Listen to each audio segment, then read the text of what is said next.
ಎಲ್ಲರಿಗೂ ನಮಸ್ತೆ, welcome back to my channel. Friends, ಇವತ್ತಿನ ರೆಸಿಪಿ ಬಂದು ನುಗ್ಗೆ ಸೊಪ್ಪಿನ ಬಸ್ಸಾರು ಮಾಡೋದನ್ನ ತೋರಿಸ್ತಾ ಇದ್ದೀನಿ. ತುಂಬ ಸಿಂಪಲ್ಲಾಗಿ ಟೇಸ್ಟಿಯಾಗಿ ನುಗ್ಗೆ ಸೊಪ್ಪಿಂದ ಬಸ್ಸಾರು ಮಾಡ್ಬೋದು. ಆಲ್ಮೋಸ್ಟ್ ಪ್ರತಿಯೊಬ್ಬರೂ ಎಲ್ಲ ಸೊಪ್ಪನ್ನು ಬಳಸಿ ಬಸ್ಸಾರು ಮಾಡಿ ಟ್ರೈ ಮಾಡಿರ್ತೀರ. ಆದರೆ ನುಗ್ಗೆ ಸೊಪ್ಪಲ್ಲಿ ತುಂಬ ಕಡಿಮೆ ಈ ಪ್ರಯತ್ನ ಮಾಡಿರೋದು. ತುಂಬ ಟೇಸ್ಟಿಯಾಗಿ ಆಗುತ್ತೆ. ಅದ್ರದ್ದು ಫ್ಲೇವರ್ ಬರುತ್ತೆ ಅಂತಲೇ ನುಗ್ಗೆ ಸೊಪ್ಪಿಂದ ಬಸ್ಸಾರು ಮಾಡೋದು ಕಡಿಮೆ, ಆ ಸ್ಮೆಲ್ ಬರುತ್ತೆ ಅಂತ. ಬಟ್ ಈ ರೀತಿ ಮೆಥಡಲ್ಲಿ ನಾನು ತೋರಿಸಿರೋಂಥ ಮೆಥಡಲ್ಲಿ ನೀವು ಟ್ರೈ ಮಾಡಿದ್ರೆ ತುಂಬ ಚೆನ್ನಾಗಿ ಟೇಸ್ಟಿಯಾಗಿ ಬಸ್ಸಾರನ್ನ ನೀವು ಮನೆಯಲ್ಲಿ ಮಾಡ್ಕೋಬೋದು. ನಾನಿಲ್ಲಿ ನುಗ್ಗೆ ಸೊಪ್ಪನ್ನು ಒಂದು 2 ಹಿಡಿಯಷ್ಟು ನುಗ್ಗೆ ಸೊಪ್ಪನ್ನು ತೊಗೊಂಡಿದ್ದೀನಿ. ಈ ಥರ ಎಳೆಯಾಗಿರಬೇಕು. ಆದಷ್ಟು ನುಗ್ಗೆ ಸೊಪ್ಪಲ್ಲಿ ತುಂಬ ಬಲ್ತಿರೋ ಸೊಪ್ಪು ಹಾಕಿದ್ರೆ ನಿಮ್ಗೆ ಆ ಒಗ್ರು ಬರುತ್ತೆ. ಸ್ವಲ್ಪ ಚಿಗ್ರಂಥದ್ದನ್ನು ಎಲೆನ ಕಿತ್ಕೊಳ್ಳಿ. ಮತ್ತು ಅದರಲ್ಲಿ ಹೂವು ಸಿಕ್ಕಿದ್ರೂ ಕೂಡ ಅದನ್ನು ಬಳಸಿ. ಕಣ್ಣಿಗೆ ಹೆಲ್ತ್ಗೆ ತುಂಬ ಒಳ್ಳೆಯದು ನುಗ್ಗೆ ಸೊಪ್ಪು. ಹಾಗಾಗಿ ನುಗ್ಗೆ ಸೊಪ್ಪಿನಿಂದ ಬಸ್ಸಾರು ಮಾಡಿ ತೋರಿಸ್ತಾ ಇದ್ದೀನಿ. ಹೊಸ ರುಚಿ ನೀವು ಕೂಡ ಟ್ರೈ ಮಾಡ್ಬೋದು. ಮತ್ತು ಈಗ ನಾನು ಈ ರೀತಿ ಸೊಪ್ಪನ್ನು ಬಿಡಿಸಿ ಇಟ್ಕೋತಾ ಇದ್ದೀನಿ.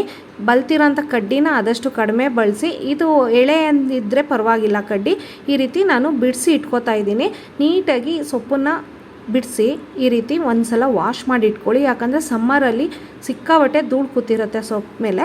ನುಗ್ಗೆ ಸೊಪ್ಪನ್ನು ಕೆಲವರು ತೊಳೆಯೋದಿಲ್ಲ, ಬಳಸ್ತಾರೆ. ಹಾಗೆಯೇ ನೀಟಾಗಿ ವಾಶ್ ಮಾಡಿ ಒಂದು ಸಲ. ನಾನಿಲ್ಲಿ ನುಗ್ಗೆ ಸೊಪ್ಪಿನ ಜೊತೆ ಅಲಸಂದಿ ಕಾಳನ್ನು ಬಳಸ್ತಾ ಇದ್ದೀನಿ. ಏನಕ್ಕಂದರೆ ನುಗ್ಗೆ ಸೊಪ್ಪು ಸ್ವಲ್ಪ ಹೀಟು, ಇದು ಬಂದು ತಂಪಾಗಿರುತ್ತೆ. ಹಾಗಾಗಿ ಎರಡನ್ನೂ ನಾನಿಲ್ಲಿ ಬಳಸ್ತಾ ಇದ್ದೀನಿ. ಈಗ ನಾನು ಒಂದು ಕಬ್ಬಿಣದ ತವ ಇಟ್ಕೊಂಡಿದ್ದೀನಿ. ಒಂದು 2-3 ಡ್ರಾಪಷ್ಟು ಎಣ್ಣೆನ ಹಾಕ್ಕೊಂಡು ಒಂದು 10ರಿಂದ 15 ಖಾರದ ಮೆಣಸಿನ್ಕಾಯಿನ ಹುರ್ಕೊಳ್ತಾ ಇದ್ದೀನಿ. ಹಸಿ ಮೆಣಸಿನ್ಕಾಯಿ ಮತ್ತು ಒಂದು ಬೆಳ್ಳುಳ್ಳಿ ಸಿಪ್ಪೆ ತೆಗೆದು ಅದನ್ನು ಕೂಡ ತವಾದಲ್ಲಿ ಹಿಂಗೆ ಸ್ವಲ್ಪ ಬಣ್ಣ ಬರೋವರೆಗೂ ಹುರ್ಕೊಳ್ಳಿ. ಒಳ್ಳೆ ಅರೋಮ ಕೂಡ ಬರುತ್ತೆ. ಚೆನ್ನಾಗಿ ಹುರ್ಕೋತಾ ಇರಬೇಕು. ಅದಕ್ಕೆ ಒಂದು ಈರುಳ್ಳಿ, ಮೀಡಿಯಮ್ ಸೈಜ್ ಈರುಳ್ಳಿನೂ ಕೂಡ ಸೇರಿಸ್ಕೊಂಡು ತವಾದಲ್ಲಿ ಹುರ್ಕೋತಾ ಇದ್ದೀನಿ. ಕಬ್ಬಿಣದ ಬಾಣಲಿ ಇದ್ರೂ ಪರವಾಗಿಲ್ಲ, ನೀವು ನಾರ್ಮಲ್ ಯಾವುದೇ ಪಾತ್ರೆನಲ್ಲಾದರೂ ಹುರ್ಕೋಬೋದು. ಮತ್ತು ಹಸಿ ಕರಿಬೇವು ಒಂದು 2 ಕಡ್ಡಿ ಹಾಕ್ಕೊಳ್ತಾ ಇದ್ದೀನಿ. ಈ ರೀತಿ ಹಾಕ್ಕೊಳ್ಳೋದ್ರಿಂದ ಒಳ್ಳೆ ಪರಿಮಳ ಬರುತ್ತೆ. ಚೆನ್ನಾಗಿ ಹುರ್ಕೋಬೇಕು. ಮತ್ತು ಹುರ್ಕೊಂಡಾದಮೇಲೆ 1 ಕಪ್ಪಷ್ಟು ತೆಂಗಿನಕಾಯಿನ ಬಳಸ್ತಾ ಇದ್ದೀನಿ. ನಿಮ್ಮ ಸಾಂಬಾರಿಗೆ ಎಷ್ಟು ಬೇಕೋ ನೋಡಿ ನೀವು ಕಾಯಿನ ಸೇರಿಸ್ಕೋಬೋದು. ಹೀಗೆ ಬಿಸಿ ಇರುವಂಥ ತವಾದಲ್ಲೇ ಕಾಯಿ ಹಾಕಿದ್ಮೇಲೆ ಹುರ್ಕೊಂಡ್ರೆ ಸಾಕು. ಈಗ ಇದನ್ನು ತಣ್ಣಗಾಗೋದಕ್ಕೆ ಬಿಡೋಣ. ಈಗ ನಾನು ಅಲಸಂದಿ ಕಾಳು ಬೇಯೋದಕ್ಕಿಟ್ಟಿದ್ದೆ, ಬೆಂದಿದೆ ನೋಡಿ. ಒಂದು ವಿಷಲ್ ಹಾಕಿದ ತಕ್ಷಣ ಪ್ರೆಷರ್ನ ತೆಗೆದ್ಬಿಡಿ. ತುಂಬ ಹೊತ್ತು ಬಿಟ್ಟರೆ ಅದು ಬೆಂದೋಗ್ಬಿಡತ್ತೆ. ನೆನೆಸಿರೋದ್ರಿಂದ ಸಾಕು ಅಷ್ಟೇ. ಮತ್ತು ಈಗ ನಾನು ತೊಳೆದು ಕ್ಲೀನ್ ಮಾಡಿ ಇಟ್ಟಿರುವಂಥ ಸೊಪ್ಪನ್ನು ಹಾಕ್ಕೊಳ್ತಾ ಇದ್ದೀನಿ. ನುಗ್ಗೆ ಸೊಪ್ಪನ್ನು ಹಾಕ್ಕೊಳ್ಳಿ. ಮತ್ತು ಅದಕ್ಕೆ ರುಚಿಗೆ ಸ್ವಲ್ಪ ಉಪ್ಪನ್ನು ಸೇರಿಸ್ಕೊಂಡು ಹಾಗೆ ಸ್ಟವ್ ಮೇಲೆ ಇಡಿ. ಒಂದು 5ರಿಂದ 7 ನಿಮಿಷ ಚೆನ್ನಾಗಿ ಬೇಯಿಸ್ಕೊಳ್ಳಿ. ಸಾಕು ಅಷ್ಟೇ, ಬೇಗ ಬೆಂದುಬಿಡತ್ತೆ. ನೀವಿಲ್ಲಿ ಅಲಸಂದಿ ಕಾಳಿನ ಬದಲಾಗಿ ಬೇಳೆನ ಬಳಸಿ ಮಾಡ್ಕೋಬೋದು. ಬೇಳೆ ಅಥವಾ ಹೆಸರು ಕಾಳನ್ನು ಬಳಸಿ ಮಾಡ್ಕೋಬೋದು. ಅದು ಕೂಡ ತಂಪಾಗಿರುತ್ತೆ. ಹಂಗಾಗಿ ಎರಡನ್ನೂ ಮಿಕ್ಸ್ ಮಾಡಿ ಕೂಡ ನೀವು ಮಾಡ್ಕೋಬೋದು. ಫ್ರೆಂಡ್ಸ್ ನೋಡಿ, ಈ ರೀತಿ ಸೊಪ್ಪನ್ನು ನೀಟಾಗಿ ಬೇಯಿಸ್ಕೊಳ್ಳಿ. ತುಂಬ ಟೇಸ್ಟಿಯಾಗಿರುತ್ತೆ ನುಗ್ಗೆ ಸೊಪ್ಪು. ನನ್ನ ಫೇವ್ರೆಟ್ ಸೊಪ್ಪುಗಳಲ್ಲಿ ಇದು ಕೂಡ ಒಂದು ನುಗ್ಗೆ ಸೊಪ್ಪು. ಫಸ್ಟ್ ಇಷ್ಟಪಡೋದೇ ನುಗ್ಗೆ ಸೊಪ್ಪು. ತುಂಬ ಚೆನ್ನಾಗಿರುತ್ತೆ, ಹೆಲ್ತ್ಗೆ ಒಳ್ಳೆಯದು, ಕಣ್ಣಿಗೆ ಕೂಡ ತುಂಬ ಒಳ್ಳೆಯದು. ಹಾಗಾಗಿ ಇದನ್ನು ತುಂಬ ಬಳಸ್ತೀವಿ ನಾವು. ಈಗ ನಾನು ಒಂದು ಪಾತ್ರೆಗೆ ಬೇಳೆ ಬೇಯಿಸಿರುವಂಥ ನೀರು ಮತ್ತು ಸೊಪ್ಪು, 1 ಸೌಟಷ್ಟು ಸೊಪ್ಪು ಕಾಳು ಎರಡನ್ನೂ ಮಿಕ್ಸ್ ಮಾಡಿ ಪಕ್ಕಕ್ಕೆ ಇಟ್ಕೊಳ್ತೀನಿ. ಏನಕ್ಕಂದರೆ ಸ್ವಲ್ಪ ತಣ್ಣಗಾಗಲಿ. ಮತ್ತು ಉಳಿದಿರುವಂಥ ಸೊಪ್ಪು ಮತ್ತು ನೀರನ್ನು ಸಪ್ರೇಟ್ ಮಾಡ್ಕೋಬೇಕು. ಬಸ್ತಿ ಇಟ್ಕೋಬೇಕೀಗ. ಈ ರೀತಿ ಬಸ್ತು ಪಕ್ಕಕ್ಕೆ ಇಟ್ಕೊಳ್ಳೋಣ. ಈಗ ಒಂದು ಜಾರ್ ತೊಗೊಂಡು ಅದಕ್ಕೆ ಹುರಿದು ಇಟ್ಟಿರುವಂಥ ಎಲ್ಲ ಇಂಗ್ರೀಡಿಯೆಂಟ್ಸ್ನ ಹಾಕಿ ಮತ್ತೆ ರುಬ್ಕೋಬೇಕಾಗತ್ತೆ. ಈಗ ಎಲ್ಲ ಹಾಕ್ಕೊಳ್ತಾ ಇದ್ದೀನಿ. ಈ ರೀತಿ ಹಾಕ್ಕೊಂಡ್ಮೇಲೆ ಅದಕ್ಕೆ 1 ಸ್ಪೂನ್ ಜೀರಿಗೆ, 1 ಸ್ಪೂನ್ ಮೆಣಸನ್ನು ಸೇರಿಸ್ಕೊಳ್ಳಿ.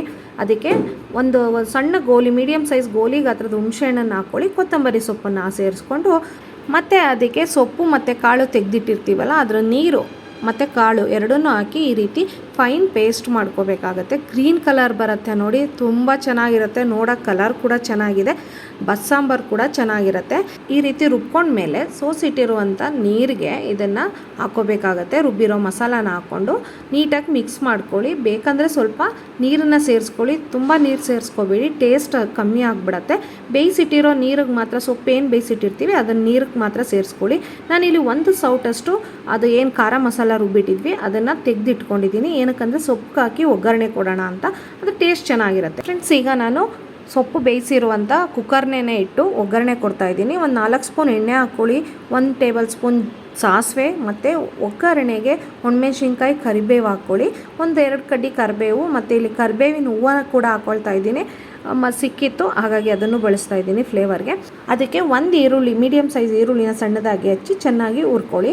ಸ್ವಲ್ಪ ಕಲರ್ ಬದಲಾಗ್ತಿದೆ ಅಂದಾಗೆ ರುಬ್ಬಿಟ್ಟಿರೋಂಥ ಮಸಾಲ ನೀರೇನಿದೆ ಅದನ್ನು ಮಿಕ್ಸ್ ಮಾಡ್ಕೊಳ್ಳಿ. ಸಾರು ಎಷ್ಟು ಬೇಕು ನೀವು ಅದನ್ನು ಬಸ್ಸಾರನ್ನ ನೀವು ನೋಡಿ ಸೆಟ್ ಮಾಡ್ಕೋಬೋದು. ರುಚಿಗೆ ಬೇಕಂದರೆ ಉಪ್ಪು ಹಾಕ್ಕೊಳ್ಳಿ, ಆಲ್ರೆಡಿ ಉಪ್ಪು ಸೇರಿಸಿರ್ತೀವಿ. ನನಗೆ ಸ್ವಲ್ಪ ಉಪ್ಪು ಬೇಕನ್ನಿಸ್ತು, ಹಾಗಾಗಿ ಉಪ್ಪನ್ನ ಸೇರಿಸಿದ್ದೀನಿ ಇಲ್ಲಿ.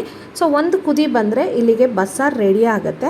ಸೊ ನೋಡ್ತಾ ಇರ್ಬೋದು, ನಾನು ಆಲ್ರೆಡಿ ಬಸ್ಸಾರನ್ನ ರೆಡಿ ಮಾಡಿ ಇಟ್ಟಿದ್ದೀನಿ.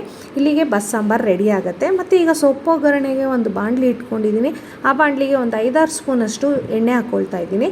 ಅದಕ್ಕೆ ಎಣ್ಣೆ ಬಿಸಿ ಆದಮೇಲೆ ಒಣಮೆಣ್ಸಿನ್ಕಾಯಿ, ಕರಿಬೇವು ಮತ್ತು ಅದಕ್ಕೆ ಸಣ್ಣದಾಗಿ ಹೆಚ್ಚಿರುವಂಥ ಒಂದು 2-3 ಈರುಳ್ಳಿ ಹಾಕ್ಕೊಂಡ್ರೂ ನಡೆಯುತ್ತೆ. ಸೊಪ್ಪಿಗೆ ಈರುಳ್ಳಿ ಜಾಸ್ತಿ ಹಾಕಿದ್ರೆ ಸಖತ್ತಾಗಿರುತ್ತೆ. ಮತ್ತು ಈ ಸೊಪ್ಪು ಹುರಿಯೋದಕ್ಕೆ ನೀವು ಮೊಟ್ಟೆ ಕೂಡ ಬಳಸ್ಬೋದು ಬೇಕಂದರೆ, ಇಲ್ಲ ಅಂದರೆ ಹಾಗೆ ನಾನು ಮೊಟ್ಟೆ ಏನೂ ಹಾಕ್ತಾಯಿಲ್ಲ, ಹಾಗೆ ತೆಂಗಿನಕಾಯಿ ಬಳಸಿ ಮಾಡ್ತಾಯಿದ್ದೀನಿ. ಈಗ ರುಬ್ಬಿಟ್ಟಿರೋಂಥ ಖಾರನೂ ಕೂಡ ಹಾಕ್ಕೊಳ್ತಾ ಇದ್ದೀನಿ. ಒಂದು 4 ಸ್ಪೂನಷ್ಟು ಇಟ್ಟಿದ್ದೆ. ಅದಕ್ಕೆ ಬೇಕಾದಷ್ಟು ಉಪ್ಪನ್ನು ಸೇರಿಸ್ಕೊಂಡಿದ್ದೀನಿ. ಇಷ್ಟನ್ನು ಸ್ವಲ್ಪ ಹುರಿದ ಮೇಲೆ 1 ಹಿಡಿಯಷ್ಟು ತೆಂಗಿನಕಾಯಿ ತುರಿ ಹಾಕಿ ಮಿಕ್ಸ್ ಮಾಡ್ಕೊಳ್ಳಿ. ಯಾಕಂದರೆ ಉಪ್ಪನ್ನು ಆಲ್ರೆಡಿ ಸೊಪ್ಪಿಗೆ ಹಾಕಿರೋದ್ರಿಂದ ಈ ಇಷ್ಟು ಮಸಾಲಾಗೆ ಉಳಿದಿರೋಂಥ ಎಲ್ಲ ಈರುಳ್ಳಿ ತೆಂಗಿನಕಾಯಿಗೆ ಉಪ್ಪಿಡಿಬೇಕು. ಹಾಗಾಗಿ ಫಸ್ಟೇ ಹಾಕ್ಕೊಂಡು ಮಿಕ್ಸ್ ಮಾಡಿಬಿಟ್ಟಿದ್ದೀನಿ ತೆಂಗಿನಕಾಯೆಲ್ಲ. ಈಗ ಸೊಪ್ಪಿನ ಜೊತೆ ಮಿಕ್ಸ್ ಮಾಡಿದ್ರೆ ಪರ್ಫೆಕ್ಟಾಗಿರೋಂಥ ಬಸ್ಸಾರು ಸೊಪ್ಪು ಎಲ್ಲ ರೆಡಿ ಆಗುತ್ತೆ. ಸೊ ನೋಡ್ತಾ ಇರ್ಬೋದು ಎಷ್ಟು ಟೇಸ್ಟಿಯಾಗಿ ಎಷ್ಟು ಕಲರ್ಫುಲ್ಲಾಗಿ ಆಗಿದೆ ಅಂತ. ನುಗ್ಗೆ ಸೊಪ್ಪಿನ ಸೊಪ್ಪು ಒಗ್ಗರಣೆ ರೆಡಿಯಾಗಿದೆ. ಈಗ ನೀವು ಬಿಸಿ ಬಿಸಿ ಮುದ್ದೆ ಜೊತೆ ಬಸ್ಸಾರನ್ನು ಸರ್ವ್ ಮಾಡ್ಬೋದು. ತುಂಬ ಇಷ್ಟಪಟ್ಟು ತಿಂತಾರೆ. ಹೊಸ ರುಚಿ, ಹೊಸ ಟೇಸ್ಟ್ ಇರೋದ್ರಿಂದ ನೀವು ಕೂಡ ಟ್ರೈ ಮಾಡಿ. ಮಾವಿನ ಹಣ್ಣಿನ ಸೀಸನ್ ಇರೋದ್ರಿಂದ ನಾನು ಮಾವಿನ ಹಣ್ಣು ಕೂಡ ಇಟ್ಟಿದ್ದೀನಿ. ಊಟದ ಜೊತೆ ತುಂಬ ಚೆನ್ನಾಗಿರುತ್ತೆ. ಉಪ್ಸಾರು ಮತ್ತು ಬಸ್ಸಾರಿಗೆಲ್ಲ ಮಾವಿನಕಾಯಿ ಮಾವಿನ ಹಣ್ಣು ತುಂಬ ಚೆನ್ನಾಗಿರುತ್ತೆ ಕಾಂಬಿನೇಷನ್. ನಾನೀಗ ಮಾವಿನ ಹಣ್ಣನ್ನು ಇಟ್ಟಿದ್ದೀನಿ. ಸೊ ನೀವು ಕೂಡ ಈ ರೀತಿ ರೆಸಿಪಿ ಮಾಡಿ ಟ್ರೈ ಮಾಡಿ ಹೇಗೆ ಬಂತು ಅಂತ ಕಮೆಂಟ್ ಮಾಡಿ. ಇನ್ನು ನನ್ನ ಚಾನಲ್ಗೆ ಸಬ್ಸ್ಕ್ರೈಬ್ ಆಗಿಲ್ಲ ಅಂದರೆ ಈಗಲೇ ಸಬ್ಸ್ಕ್ರೈಬ್ ಮಾಡ್ಕೊಳ್ಳಿ. ನೋಟಿಫಿಕೇಷನ್ಗಾಗಿ ಪಕ್ಕದಲ್ಲೇ ಇರುವಂಥ ಬೆಲ್ ಐಕಾನ್ ಪ್ರೆಸ್ ಮಾಡಿ. Thanks for watching. ಬಾಯ್.